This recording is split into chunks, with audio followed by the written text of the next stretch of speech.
Marketers tend to talk about engagement, consideration, interest, right? Likes, followers, things like that, which, all lead to the outcomes. But CEOs buy outcomes.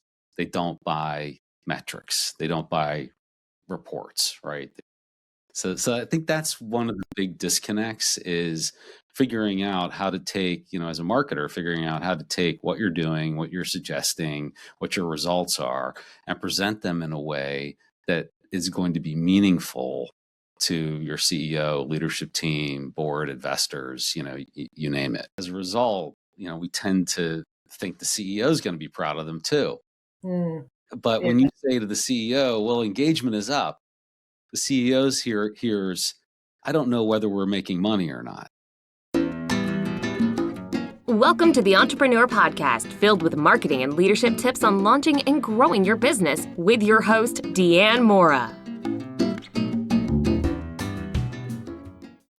Welcome back to the show. Today, we're joined by a heavy hitter who operates at the high-stakes intersection of the boardroom and behavioral science. Rich Smith is a seasoned CMO and advisor with over 30 years of experience leading marketing giants like Bank of America, Chase, and AIG. Rich doesn't just manage nine-figure budgets. He bridges the trust gap between marketing and the C-suite by using human psychology to explain why strategies actually work, whether he's guiding a company to billions in revenue or helping a founder-led startup navigate a turnaround. Rich focuses on the one thing most people miss, the human element of growth. So Rich, welcome to the show. Hey, Diane. Thanks for the kind words and thanks for having me. No, absolutely. Love to have you here. Let's start with a little bit of your backstory. Tell us, how did you get into marketing and how has it evolved to where you are now?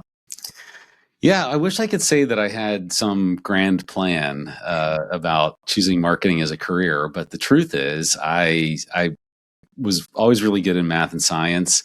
I started out studying engineering in undergrad, and then, as luck would have it, spent one summer kind of working in the copy room of all places at an engineering firm, and realized, Cliché, isn't it? yeah, realized that wasn't for me. Like, I got to see what they were doing all day, and that wasn't what I was called to do. I didn't really know what to do, so I started studying economics. And in order to try to help me figure that out, I spent a week. So my spring break, junior year, I think most of my fraternity brothers were in Venezuela or New Orleans or someplace fun. I was in Newark, Delaware, at this little credit card company at the time called MBNA America. And they happened to sponsor the Penn State's card where I went to school. And so I did a 1-week internship there and then got asked back to be part of their marketing department that summer. So I was a marketing intern and then got a job offer right after that. So that's kind of how I ended up in marketing, was just really almost pure chance.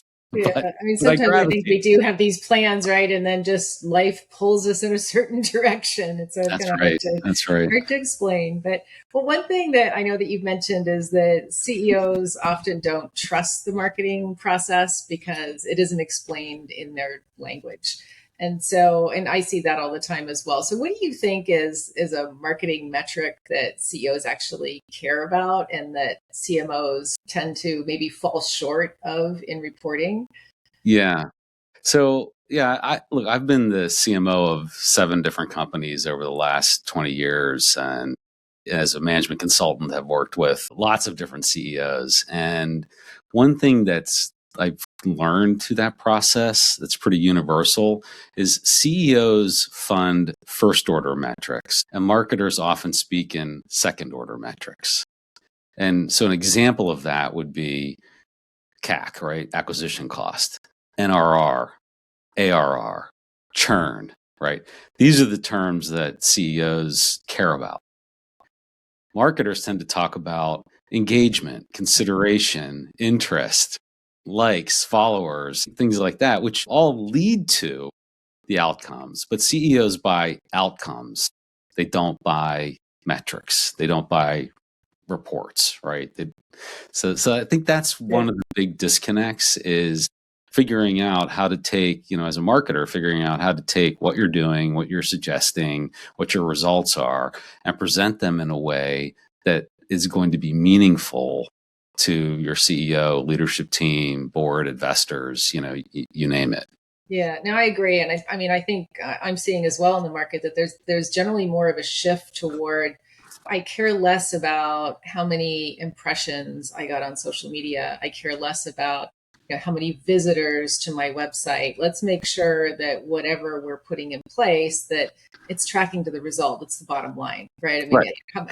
how many new clients or how many new meaningful leads did you get my Salesforce, right? And I think that I agree with you. There's been so many vanity metrics in marketing that it's kind of tainted the field in a way. Yeah, and I think we fall into the trap as marketers of being so into the weeds in the technical details of what we're doing. And we're very proud of all of those technical details. And it's really hard stuff. Like, it's not easy. So we're really proud of those things. And as a result, we tend to think the CEO is going to be proud of them too. Mm. But when you say to the CEO, well, engagement is up, the CEO's hears, I don't know whether we're making money or not. Right? Yes. And I'm spending X on my marketing budget. And where's the There's this big disconnect in the terminology and just the framework that different groups use to think through these issues. And it's not really about dumbing it down for the CEO. It's about teaching marketing to speak the language of business. Yes, absolutely. I think very, very well said. And so with that in mind, what, if any, changes are you seeing to the traditional marketing funnel model? That's something that I think marketers may have fallen back on to try to bridge the gap of from awareness, interest, all the way down to sales. So we're like, well, we're generating all this stuff up here, and so therefore it's going to translate to the bottom line. Are you seeing any shifts now in terms of what CEOs are looking for? I'm not really seeing big shifts in what CEOs are looking for. I think they also can fall into the trap of talking about tactics and not strategy. The CEO's job really is three things. It's vision, people, and money. That's it, right? That's pretty much, like, if they're doing well, that's really all they're spending their time on. Yeah. And marketers thinking about all of these other things, these tactics, and CEOs can fall into that trap as well and start talking tactics. So oftentimes when I'm speaking to a CEO for the first time, they ask me questions like, should we be on Facebook? What should we be doing about AI? Should we be on LinkedIn? Should we do more content? Do we need to run paid search or invest more in SEO? Go to more trade shows? Like, I get these kind of questions, and my answer, I'm not trying to be flip, is, well, maybe. Like, I don't know. What's your strategy? Who you're trying to reach? What are you selling? What's the ticket value, right? Like there's a lot of things that go into making those tactical decisions. But if you don't do the strategic work first, then you're just throwing darts in a dark room, and maybe you'll hit a target and get lucky, but chances are pretty good that you won't. Yeah. And how often, I think we were talking about this when we were prepping, like, how often is it that a CEO says, I think if we could just make some videos go viral on TikTok, I think that would be our strategy, right? It's like, well, I don't even know if your audience is on TikTok. Like, let's start there, right? Exactly. Yeah. Does that really matter? And if it goes viral, is it the right audience that's actually going to convert? Because they care about the bottom line. So Right. yeah, it is true. Because I think it's like everybody has a cousin who is doing something in marketing, and they'll have a conversation over family dinner one night, and it's like, oh, you should be doing this. And then suddenly that seems like it's the new direction. Yeah. And if you're in the VP marketing, CMO suite, or marketing leader, that whiplash that you feel from the CEO who's constantly coming to you and saying, let's do this, let's do that, that is coming from this disconnect. Yes. Between what you're explaining and what they're understanding. And if you want to get out of that cycle, because being in that, I've been there, right, in that state of whiplash where, you're really just you can't get anything done because there's no continuity to what you're doing. If you find yourself in that situation, chances are really good that you just have a communications problem with your CEO. Mm. Yeah, that makes a lot of sense. Now, you also are specialized in something that's a passion of mine as well, and that's behavioral science. So the idea of sort of marketing psychology to try to remove the smoke and mirrors of marketing. And I think it's a really important balance these days, especially with obviously AI, which we're going to talk about, but it's the flip side of the coin. So can you maybe give us an example of a common marketing best practice that kind of defies human psychology and hurts growth? Or how are you applying or thinking about behavioral science in marketing? Well, that is a really, really big question. It's a good one, but a really Take big your question. time. Yeah, there are a lot of different ways we could go about it. Look, I think that the main value for understanding behavioral science and applying it to what we do comes from building an understanding about how people actually make decisions and how our brains actually work. And I think Descartes got it wrong. He said, I think, therefore I am. I think it's actually, we're sort of more like feeling machines that tend to think occasionally. People make decisions based on emotion and then they rationalize them later. And there's been a lot of research in this field. I think there's something like 188 different cognitive biases that have been cataloged by psychologists. Some of those are things like loss aversion, right? Loss aversion is a big issue with all sorts of funnel behavior, right? And buying behavior and even communications within an organization. And like, as an example, people feel the pain of a loss at about 2 times greater than they experience the pleasure of an equivalent gain. So when you're selling something, you need to take that into account, and you need to make sure that the value that you're presenting and that you're getting your target audience to understand exceeds the cost of whatever service you're offering them by at least 2 to 1. And when you consider the cost, you have to consider all the costs, not just the price of your product, but what does it cost the buyer to implement your product? What are they giving up to go there, right? Because that's another piece of loss aversion, right? Which leads to static quo bias, because you just want to just stick with what you have because that's the safe choice, right? So you really have to think through what are all the costs that my buyer is experiencing, and that has to be added into that denominator, right?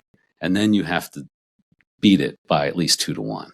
Yeah, it's like switching cost, right? And like you said, or implementation cost. Yeah, or if it's in a B2B scenario and you're trying to sell to an executive leader, it's political risk within an organization, right? Yeah. That leader is expending their political capital to get your solution implemented. Yeah. Let's talk enterprise sales for a second. They're expending their own political capital, and if that doesn't go well, it's going to blow back on them, and they know that. Easiest thing to do, the least risky thing to do, is nothing. Yeah. So oftentimes, or you go with like the market leader. I remember years ago when I was working in corporate and I was working for a company that was the largest competitor to IBM. And there was that old expression, nobody ever gets fired for hiring IBM, right? Because it's like, nobody's ever going to tell you made a dumb decision, right? Because right. it's IBM, they're big. Right. So, It's the and safe you could choice. carry that across It's the risk. multiple industries. Yeah. Yeah, it's the safe choice. It's the least risky. And that, I think, is one of the biggest barriers in B2B sales, is people just not understanding that. Yeah. Yeah. It's easy. I think if you're the founder or the CEO of a company and you're embedded in your benefits and why your solution is better. But even I find sometimes when you're asking people about who are your competitors and they say, oh, well, I'm unique. I'm like starting this niche. It's like, okay, but if there's a need out there somehow, maybe not as elegantly, somehow that need's being met by some business or combination of businesses. And it's sort of expanding your horizons and really putting yourself in the shoes of your target audience, which is what I think I'm hearing you say. Yeah, exactly. And in that particular situation, you may not have direct competitors, but that doesn't mean you don't have competitors, because there's something competing for that target customer's attention, money, time, etc. Right? And in many cases, it could be doing nothing. Again, like we just talked about the status quo. Like you could be just competing against the status quo, Yeah. and that sort of bias leaks into a lot of those decisions of how buyers look at your potential solution. So going in with a big list of features and benefits and ROI charts and graphs and that kind of stuff, you're probably going to lose your audience, right? Because you haven't given them something emotional to attach to. You're trying to win it with rational arguments, and that doesn't work. You have to win the heart first and then win the minds. And you start by building an emotional response. And then as you move down that continuum and you get closer and closer to signing the contract, you start to provide more rational reasons that they should buy from you, because now they're ready to hear the rational reasons. They weren't ready before. Because now you got them even after emotional. the sale, it's like it's that, what do they call it, the post purchase cognitive dissonance. I always remember that. It's like how as soon as somebody hands you their money, they're immediately trying to convince themselves why that was not a good decision. And so if your selling stops there, then you've lost it, right? Yeah. Yeah, absolutely. I was having a conversation earlier with someone I'd love to get your take on, and this is going to segue a little bit into AI, but still along the behavioral science. And his take was that there's such a small percentage of web traffic that is coming from the LLMs that we are, quote unquote, in his words, overhyping AI, which I have a reaction to that. I'd love to hear your reaction, because I think it speaks to human psychology, attribution. There's a whole bunch of areas that we can unpack in that. But what are your thoughts on that statement? Yeah, I mean, I have a number of thoughts. I'll start with just referencing, what you brought up about the traffic, right? One of the biggest impacts that AI has had is the advent of AI search engines, or what we call answer engines sometimes, depends, or generative engines. People have different terms. So instead of talking about SEO, we're often talking about AEO or GEO. And really the goal there is to make sure that you're showing up in AI search results, because search traffic has changed dramatically, and even in the last 6 months. And there have been some studies recently that have looked at the conversion of viewers that come from traditional organic search versus the viewers that come from an answer engine. And the answer engine is something like a 10x increase in conversion rates if they're coming to you from an answer engine. So while the traffic may be small and growing rapidly, that traffic's really valuable. It's a lot more valuable than someone who just found you in an organic search, because they've gone to this answer engine, they've asked the question, the answer engine has come back to them with an answer. And if you're that answer, now they already come to you with trust in what you're doing, because this third party has told them that what you're offering is a good thing. Yeah. So you have a much better chance of converting that consumer or buyer, if you're talking B2B, than if they just found you, bumped into you at a trade show or what have you, right? Or even consumed your own content, right? Read your blog or watched your podcast. Okay. The power of the answer engine driving the person to you is much, much greater than any of those other tools. When you think from a human psychology perspective, it really mirrors our purchase behavior. So when, if you're asking 10 friends, I need an attorney in this particular specialty, who do you recommend? When you get a recommendation, you're going to call that attorney, and you're probably a good 60, 75% sold already. If somebody introduces someone and says, hey, I've got this great CMO I want you to meet. His name's Rich Smith. Here he is. You're having a conversation. It becomes sort of an exploratory details. How are we going to work together conversation, as opposed to being more uncertain and you have to sell yourself.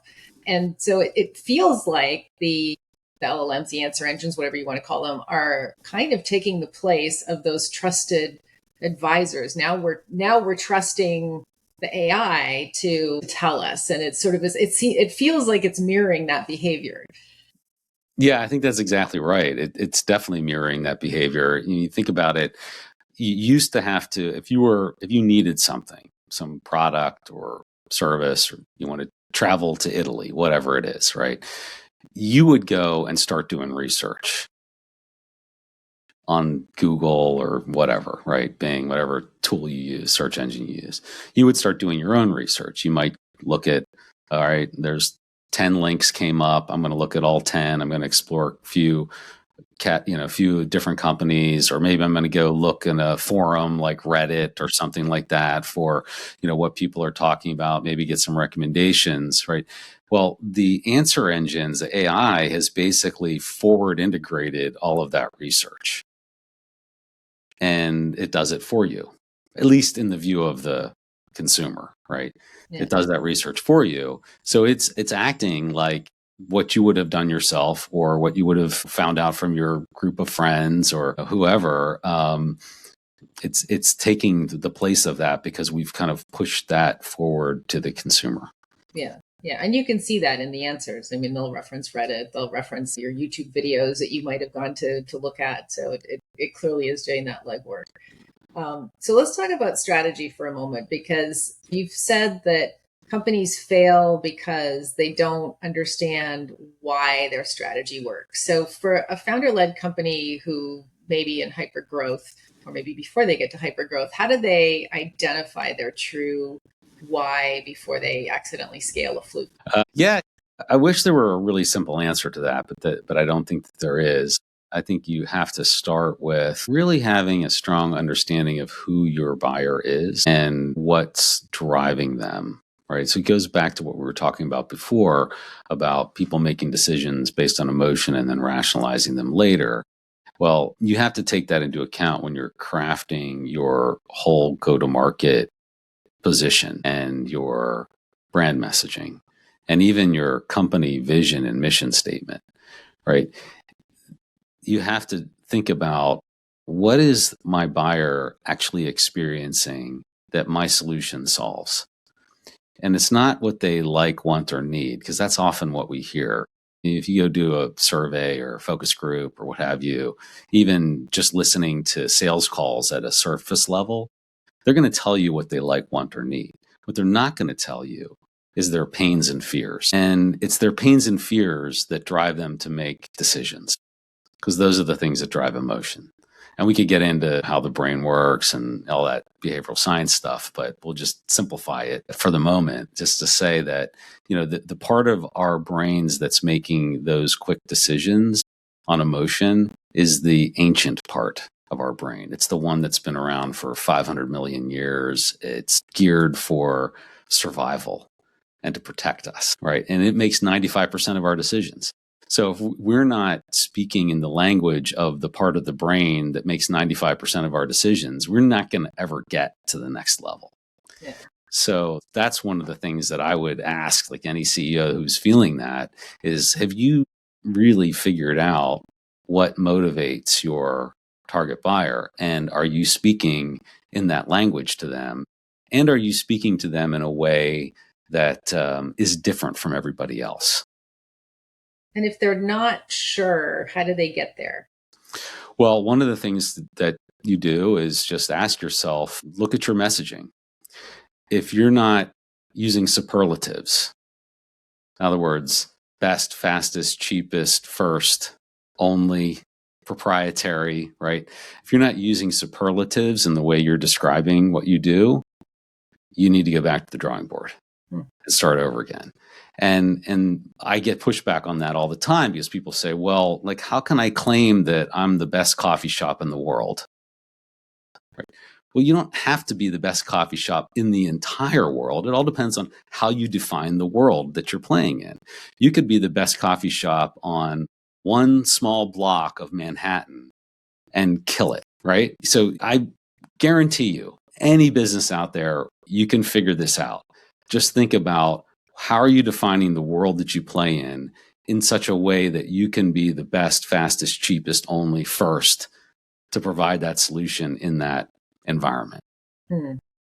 Well, and it's interesting because as you're talking about sort of the ancient part of the brain, which I've heard people refer to as, the croc brain, like the kind of the old, it's the reactive part of our brain that tries to keep us alive. And essentially it's that same part of the brain that is we're randomly scrolling on social media. Like, what's going to stop the scroll? What is it? And just think about, like, when you're scrolling, anyone else who's scrolling, who's listening, if you're scrolling through social, what is it that gets you to all of a sudden go, like, what interrupted you at that moment? Because it's a message, right? I mean, that's marketing that just interrupted you, basically. Yeah. Yeah. Yeah. And things like novelty, contrast, there are a lot of things that drive that kind of attention. I think that's why we see a lot of the really outrageous TikTok videos and things of that nature, because they're just so out there and so different that they grab people's attention. Yeah. And your point about scrolling is 100% right. I mean, how many times have you been kind of scrolling through something, whether it's, social media or what have you, and you're like 5-10 minutes in and you don't even remember what the last thing was that you looked at. 100%. So that's what's going on is the 5% of your brain that does your rational thinking has shut off. Yeah, absolutely. It's the same way that you suddenly arrive at your destination when driving and go, wait a second, I actually don't remember driving here. Right. Which is kind of another whole other scary thing, but that is the brain again. Oh, that's the same thing. Yeah. And we're so, I think now as well with AI is really allowing the proliferation of content. And I think we're so bombarded that the brain is being much more selective in what it pays attention to. So it's becoming that much more difficult to get your message through. And I think there always used to be I think it was the rule of 7, right? That you'd have to have 7 touches before somebody even had any sort of recognition. And that, I've heard comments that it's gone up to 12 and even beyond that. And so the implications to try to get that attention are that much more significant. Yeah, I mean, there's so much noise now, and it makes everything that we're talking about that much more important, because the only way you're going to cut through that noise is if you're speaking directly to the emotion, the pains, the fears that are driving your target customer, and speaking to them in those terms and showing them how your solution resolves those things for them. Yeah. That's the only way you cut through the noise. Yeah, absolutely. So if you're we'll take the example of a B2B company, but let's say that you have not only marketing, but you have sales. And there's somebody typically in any organization that's performing the sales function. And marketing and sales have always had kind of an interesting relationship, right? Sales always complains that marketing doesn't send them enough leads. Marketing complains that sales doesn't know how to close the leads. AI is now taking over like CSR roles. What's in this current age of technology, what are you seeing in terms of a really best practice relationship between marketing and sales? How far into sales should marketing extend, knowing that, as we started the conversation, that the CEO wants to see the bottom line? How do you see the balance in that relationship? Yeah, great question. And what I see in the most successful organizations is not sales and marketing doing this, because we've all been there, right? Like you just explained it. Marketing complains that sales can't close the leads. Sales complains that marketing is not sending us enough leads, or the leads that they're sending are not good, right? And you get into that. So I think part of the solution is understanding that the entire funnel belongs to everybody. It's just different stages of the funnel. Different teams are going to have different activities, right? Marketing doesn't end. I don't really like using the term MQL, but we'll just use it because it's one that everybody's familiar with. But marketing doesn't end when they've delivered an MQL. And define that, just in case there's listeners. A marketing qualified lead. So what marketing believes is a qualified lead. And then sales has usually an SQL, what sales considers a qualified lead. Well, if those definitions are not the same, you're going to have a breakdown right there, right? So you've got to get your marketing and sales teams on the same page. And some of that involves involving them in what you're doing, right? One of the big mistakes that I see a lot of marketers make is they go off and do some great research. They run some focus groups. They do some quantitative research. They work with an ad agency and they come up with this brand new brand campaign. They didn't talk to sales at all. They didn't listen to any sales calls. They didn't go with their best salesperson to hear them interact with their customers, right? And so they did all this in a vacuum. So of course, sales is going to discount it and think, well, you didn't listen to me. You don't know what you're talking about. You're not talking to customers every day. And right there, now they're already predisposed to think that this is going to be a big failure. So if they're predisposed to think it's going to be a big failure, it probably will be a big failure, right? Absolutely. And so if you're thinking about, obviously, larger organizations will typically have a sales team. A smaller founder-led organization, before they get to that point, in a lot of cases, it's the founder who is selling, and they have the advantage of, one, they've got the title, right? And they've, but they also have kind of the passion, and, they exactly know the message. And we'll often hear, as they're trying to now scale and maybe have other staff selling for them, and they're talking to marketing, and they're really trying to get to that next level. And you hear messages like my more junior team members, they don't say it right. They don't know how to pitch it right. It has to be me to go in with the big close. What do you say to a founder who's trying to make that transition, and how can marketing support that transition? Yeah, it certainly goes back to what we said before. What's the CEO or the founder's job? Vision, people, money. It's not marketing and it's not sales, right? And now again, when you're a founder and you're a startup, you wear a lot of hats. So you probably are at the beginning, you're the head of marketing, you're the head of sales, you're the head of product, you're the head of finance, you're doing it all. But you can't stay there. As the company scales, you've got to ladder up what you're spending your time on as a CEO and bring in qualified people underneath you to do all the other stuff that needs to be done.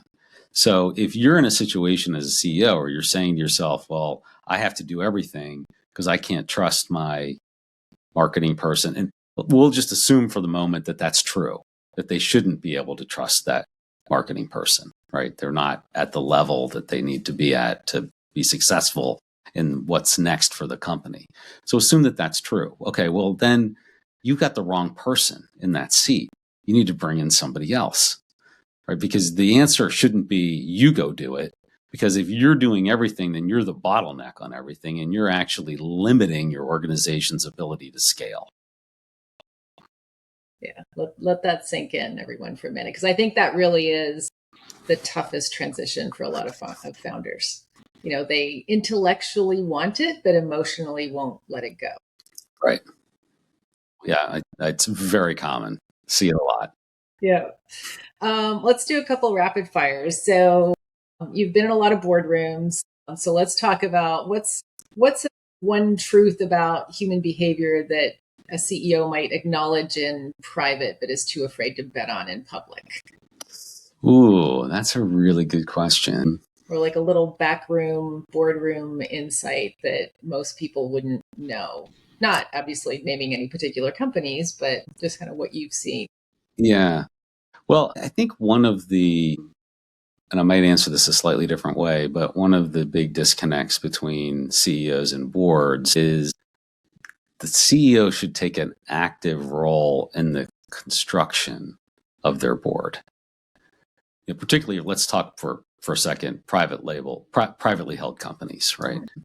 You should not put anybody on your board that's not bringing something to the business. Because otherwise you just end up with a room full of people that are going to pick at your strategy and criticize everything. And they're not really going to be participants in the solution. And that's really what you want, is to get a board in place that are participating in the solution and are actually bringing value to the business. So that's one side of the equation. The other is, I think CEOs in many cases, and marketers, in other words, I've been in lots of boardrooms myself and presented to boards. And I think one of the big mistakes is it goes right back to what we started talking about, speaking in terms that the board doesn't understand or care about. And CEOs can fall into that trap too, where they go in and they think, okay, well, I've got to present, all these rational numbers and what we're doing and all this complexity. And you're going to lose your board if you do that. You got to start with the big picture and then break down how what you're doing is contributing to that big picture. Good or bad, right? Because not everything works, right? Sometimes we have to be honest with our board when something's not working. But if you're not doing that, if you're not making them part of the process and you're not helping them see the long game, this is another real big danger. Boards tend to have short-term thinking. They're thinking about revenue next quarter, right? Profit next quarter, stock price next quarter, right? Boards tend to think in very short terms. Well, we all know as marketers, like it's very rare that you can do something within a quarter that's going to affect the results in that same quarter. Very rare. Usually it takes months and months of planning, research, production, right? Getting things out into the market to make any kind of change happen. And depending on what your sales cycle is in your business, you still have humans in there, remember? Yeah. Humans have to make decisions. Cycle might be 6 months long. So even a lead that you bring in today is probably not going to close until sometime late summer, right? So you've got to if you don't want your board to defund all of your long-term initiatives, you've got to break them down into shorter chunks. And you've got to tell them, hey, this is what we're doing. This is this 18-month project that we're doing, kind of making this up, right? But instead of talking about the 18 months, talk about, okay, here's the 18-month project. Here's what we're going to do in the next 90 days. Here's where we're going to be in the next 180 days, right? Chunk it into quarterly chunks with milestones and metrics attached to them. And if you do that, you have a much better chance of your board actually looking at it, understanding it, and agreeing to it and sticking with it. Because again, there's always going to be ups and downs in every initiative, right? And not getting caught up in, hey, we're not hitting revenue this quarter, so throw away all those other stuff that you're doing and focus on this. Because that's a sure way to never scale. That's a really great piece of advice. I was actually speaking to someone that had a really cool use of AI where they had trained, I can't remember, I think it might have been a gem, to be each member of their board. So they really got into the personas and their past decisions and conversations and things like that. And then they would basically pitch the gem with what they were about to pitch the board and get it to be challenge them on their logic and thinking. And, who do you think is going to be on board with this? And who do you think is going to have an issue? And so I thought that was pretty creative. Yeah, that is. I'm sitting here thinking about, I think there's some pros and cons to that too, right? Security is the one that you got to really too obsessed make sure wherever you're doing this is not just in like an open free ChatGPT account. Yeah, and also just not being too obsessed with pleasing your board, catering to your board. I think that you can go overboard there. Yeah, absolutely. So we've sprinkled AI throughout this conversation. And I think for anyone who's scrolling on LinkedIn these days, you're going to find, or it gets worse if you go on TikTok, but you're going to find so many pieces of advice that everyone and his brother is giving on AI generated best practices for marketing. What's something that you've seen that you think we should trash immediately?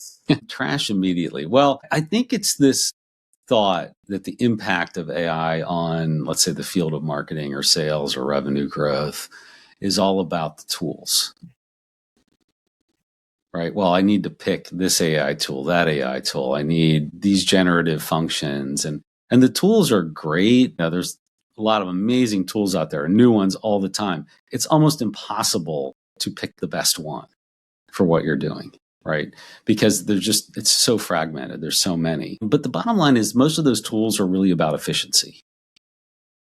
They're not so much about growth, right? They're about making what you do more efficient. So one of the big mistakes that I think a lot of us get caught up in is thinking of AI as tools instead of thinking of AI as what is the impact that AI is having on how our target consumers make buying decisions. So I kind of think of the two A's of AI, right? There's adoption, which is about the tools, bringing the tools in, right? And then there's adaptation. Like we have to adapt what we're doing in marketing for the reality of the current world that we're living in. We're all consumers as well. We're all using Perplexity and ChatGPT and Claude and you name it to search for solutions, right? Well, your target buyer is doing that too. So you've got to start thinking about how do I adapt my messaging and my whole go-to-market approach for this new world that we're living in and this new way that buyers are making decisions.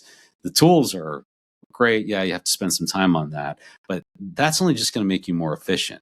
The other thing is going to make you more successful and more profitable. Yeah, love that. I was hoping you'd say tools. That's my pet peeve too. That and here's the top 50 prompts that you absolutely must have. It's the other one that drives me nuts. Okay, so last question and we'll wrap it up. If a founder could only fix one thing in their business today, not something to necessarily grow it, but make it such that it would be buyable by a sophisticated investor, what would that one thing be? So yeah, to make it buyable, it often comes down to how reliable your revenue projections are. What's the quality of your revenue, right? And can you demonstrate that you have a real handle on your funnel, your win rates, your conversion rates, right? If you can do good revenue projections quarter after quarter and then come close to hitting them and put that out into the future, that gives an investor just a ton more confidence in what they're buying. Because what are they basically buying? They're buying a future revenue stream. And if your revenue it's not quality revenue, if it's not predictable revenue, if you don't have high net revenue retention, right, to show that customers aren't leaving, they're not just buying and then leaving and not renewing, those are the things that really speak to investors. Great advice. Rich, I've truly enjoyed our conversation today. If people want to reach out to connect with you and continue the conversation, where can they find you? Yeah, I've enjoyed it as well. Thanks again for having me on. The easiest place to find me is my website. It's richmsmith.com. You can also find me on LinkedIn, and I do host my own podcast called the Revenue Science Podcast, which you can find on YouTube and all the major podcast channels, Spotify, Apple, etc. We'll drop that in the show notes as well. Thanks so much for being on with me today, Rich. Thanks again, Diane. I really enjoyed it.